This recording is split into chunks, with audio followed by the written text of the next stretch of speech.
Xin chào các bạn đã quay trở lại với kênh Cô Ba Bình Dương. Đậu hũ vốn là một nguyên liệu thanh đạm và rất dễ ăn. Hôm nay mình sẽ biến tấu một chút để làm mới bữa cơm gia đình với món đậu hũ chiên nước mắm tắc. Vẫn là món đậu hũ chiên quen thuộc, nhưng khi kết hợp thêm vị chua thanh dịu nhẹ và hương thơm đặc trưng từ trái tắc, món ăn này sẽ trở nên vô cùng đậm đà và bắt cơm. Mời các bạn cùng vào bếp làm ngay món này với mình nha. Ở đây mình chuẩn bị vài trái tắc chín, ớt, sả và hành lá. Trước tiên thì mình sẽ sơ chế các nguyên liệu này ha. Với tắc thì mình cắt ngang phần đầu rồi vắt lấy nước. Mình sẽ lọc bỏ hạt và lấy 2 muỗng canh nước cốt tắc nha các bạn. Để món ăn dậy mùi thơm và trang trí cho đẹp mắt á, mình cắt lát mỏng thêm 2 đến 3 lát tắc nữa rồi để riêng qua một bên ha. Món này muốn ngon thì nhất định phải có sả nha. Mình dùng vài tép sả, cắt lát rồi băm thật nhuyễn.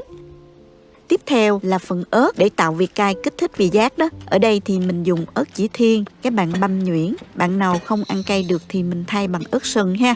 Hành lá thì mình cũng cắt nhỏ để lát nữa cho vào cho thơm.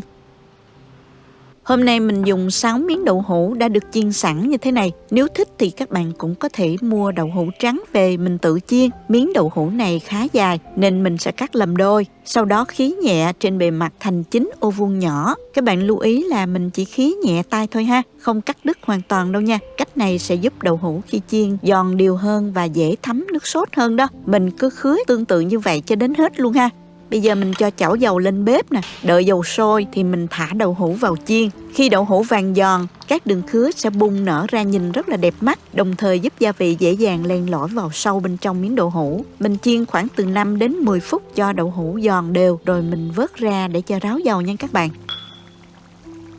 Trong lúc chờ chiên, mình sẽ đi pha phần nước sốt mắm tắc. Mình cho vào chén 1 muỗng cà phê hạt nêm, 2 muỗng canh đường, 2 muỗng canh nước mắm, một chút xíu bột ngọt. Nếu bạn nào không ăn được bột ngọt thì mình bỏ qua ha. 1/4 muỗng cà phê tiêu, 1 muỗng canh tương ớt, 2 muỗng canh nước, 2 muỗng canh nước cốt tắc. Khuấy cho thật đều tay cho tất cả gia vị hòa quyện và nó tan hoàn toàn nha các bạn. Quay lại với chảo đậu hũ này các bạn. Chiên đến khi thấy đậu hũ vàng giòn như thế này rồi mình lấy đậu hũ ra luôn nha các bạn.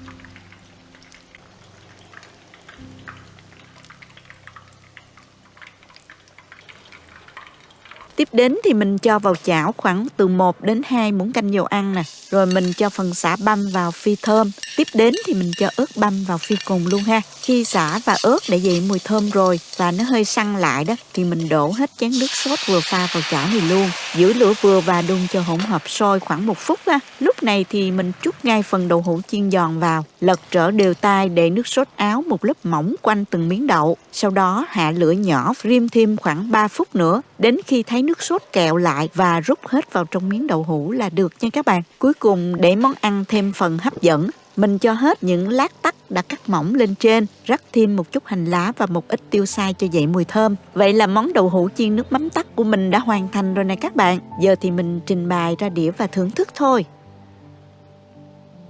Món ăn này nhìn mộc mạc, đơn sơ vậy thôi nhưng lại có sức hấp dẫn lắm á nghe. Đậu hũ sau khi chiên có lớp vỏ ngoài vàng giòn rụm nhưng bên trong vẫn giữ được độ mềm ẩm và béo. Khi được áo qua lớp nước sốt mắm tắc sánh sệt, từng miếng đậu trở nên bóng bẩy và thấm đẫm gia vị. Nhờ những đường khía đẹp mắt đó, nước sốt len lỏi vào sâu bên trong miếng đậu hũ, hòa quyện cùng sả ớt băm nhuyễn bám đều xung quanh, khiến miếng đậu hũ càng đậm đà từ trong ra ngoài. Khi ăn thì mình sẽ cảm nhận được trọn vẹn vị mặn ngọt hài hòa, xen lẫn chút chua thanh dịu nhẹ và hương thơm đặc trưng của trái tắc. Màu vàng của đậu hũ, màu đỏ của ớt, điểm xuyết thêm vài lát tắc tươi tạo nên một tổng thể vô cùng bắt mắt và kích thích vị giác. Món này mình dùng chung với cơm nóng thì bảo đảm cực kỳ bắt cơm. Dùng làm món ăn chơi hay đổi vị cho những ngày ăn chay cũng đều rất tuyệt vời. Các bạn chỉ cần thay thế bằng gia vị chay là được ha.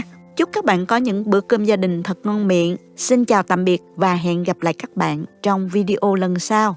Nếu thích cách mình chia sẻ, nhớ gửi cho bạn bè cùng xem, bấm like và đăng ký kênh để xem nhiều món ăn mới của mình. Các bạn cũng có thể truy cập website cobabình dương.com để xem công thức nấu ăn dưới dạng bài viết. Xin chào các bạn đã quay lại với kênh Cô Ba Bình Dương. Nếu hôm nay các bạn chưa biết nấu gì cho bữa cơm gia đình thì hãy làm ngay món đậu hũ kho tương. Đã lâu lắm rồi mình mới làm lại món ăn này. Nhớ hương vị mẹ đã từng nấu cho gia đình ăn, nguyên liệu và gia vị quen thuộc. Cách làm vừa lạ vừa quen, món ăn vừa ngon vừa đẹp mắt nữa.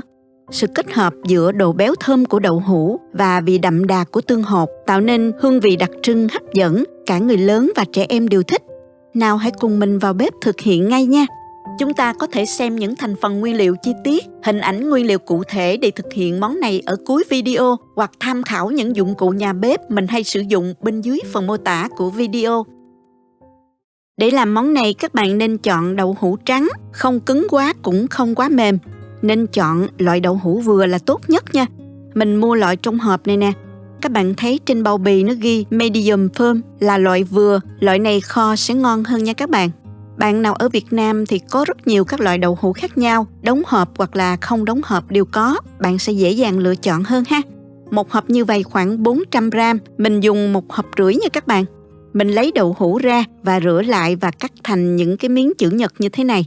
Các bạn có thể cắt tùy theo ý thích, có thể vuông hoặc là chữ nhật đều được. Mình dùng dao nhỏ khoét hình chữ nhật ở giữa miếng đậu hũ và lấy bớt đậu hũ bên trong ra. Phần đậu hũ này để chút nữa mình lấy một ít để nhồi chung với thịt nha các bạn. Mình cứ làm từng miếng như vậy cho đến hết nha. Mình làm xong rồi này các bạn. 1,5 hộp thì mình cắt được 10 miếng đậu và thêm 2 miếng đậu nhỏ hơn nữa. Để cho phần nhân thêm màu sắc thì mình dùng nửa củ cà rốt nhỏ, sắc mỏng, sau đó cắt hạt lựu nhỏ, 120 gram thịt heo xay và 80 gram tôm xay. Mình cho gia vị vào gồm có 2 muỗng cà phê hành tỏi băm, 2 muỗng canh cà rốt cắt hạt lựu, 1 muỗng cà phê bột nêm, 1/3 muỗng cà phê tiêu, 1 muỗng cà phê đường, 2 muỗng cà phê nước mắm, 2 muỗng canh đậu hũ trắng. Đậu hũ mà lúc nãy mình lấy ra đó các bạn, trộn lên cho thật đều nha. Sau đó mình nhồi nhân vào miếng đậu hũ. Lấy phần nhân mình nhồi vào bên trong cho đầy miếng đậu hũ là được ha. Đeo bao tay vào và mình dùng tay làm cho dễ nha các bạn. Cứ tiếp tục làm như vậy cho đến hết phần đậu hũ này nha. Mình đã nhồi đậu hũ xong rồi nè, rất là nhanh luôn đó. Trước khi kho thì mình sẽ chiên sơ phần đậu hũ này thì kho mới ngon nha. Cho dầu vào chảo. Mình canh cỡ nhập dầu khoảng 1/2 miếng đậu là được nha các bạn. Dầu nóng thì mình từ từ cho đậu vào để chiên nè. Các bạn chiên ở mức lửa vừa.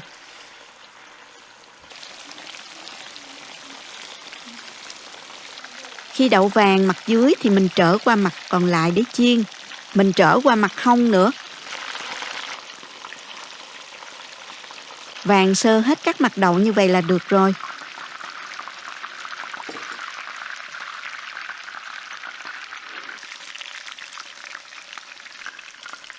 Mình vớt đậu hũ cho qua nồi nhỏ này để kho ha.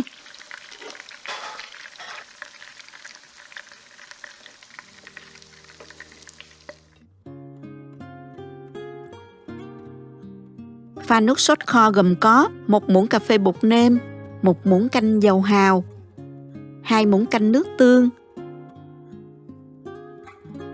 1 muỗng canh tương ớt, 1/3 muỗng cà phê tiêu, 1 muỗng canh đường, 3 muỗng canh tương hột, khoảng nửa chén tương đó các bạn. Mình tính luôn cả nước lẫn cái luôn ha. Mình dùng tương hột của Julimax á, loại này rất thơm, không quá mặn mà màu cũng đẹp nữa. Nếu các bạn dùng các loại tương khác thì nhớ gia giảm lượng gia vị ha, kẻo mặn nha các bạn. Thêm nửa chén nước. Mình trộn đều hỗn hợp. Tiếp theo thì mình cho hết cái lượng sốt kho này vào nồi. Mở lửa vừa.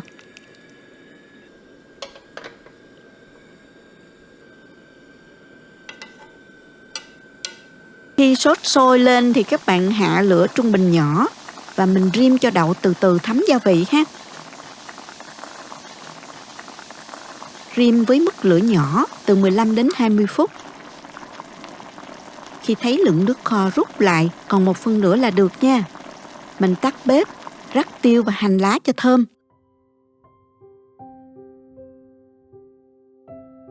Vậy là món ăn đã hoàn thành rồi đó. Mình dùng cơm thôi các bạn ơi. Độ béo thơm vốn có của đậu hũ. Gia vị sốt kho có độ mặn vừa phải, hơi ngọt nhẹ và tỏa mùi đặc trưng của tương hột rất là ngon. Phần nhân bên trong kết dính tốt, không bị rời ra khi kho. Khi ăn vào thì cảm giác mềm dai rất thích. Đặc biệt là hạt tương hột trong món này cũng rất là ngon, thơm béo đặc trưng. Món này khi ăn cùng với cơm rất hợp đó, chắc chắn sẽ làm hài lòng cả người lớn lẫn trẻ con luôn nha. Hãy thử làm món đậu hũ kho theo cách này để đổi vị cho bữa cơm hàng ngày các bạn nha. Chúc các bạn vui vẻ, nấu ăn ngon và thưởng thức món ăn thật trọn vẹn nha. Cảm ơn các bạn đã theo dõi video. Nếu thích cách mình chia sẻ, nhớ gửi cho bạn bè cùng xem, bấm like và đăng ký kênh để xem nhiều món ăn mới của mình. Nếu thấy video thực sự hữu ích, bạn có thể gửi tặng ekip thực hiện một ly cà phê bằng nút Super Thanks hình trái tim ngay bên dưới video.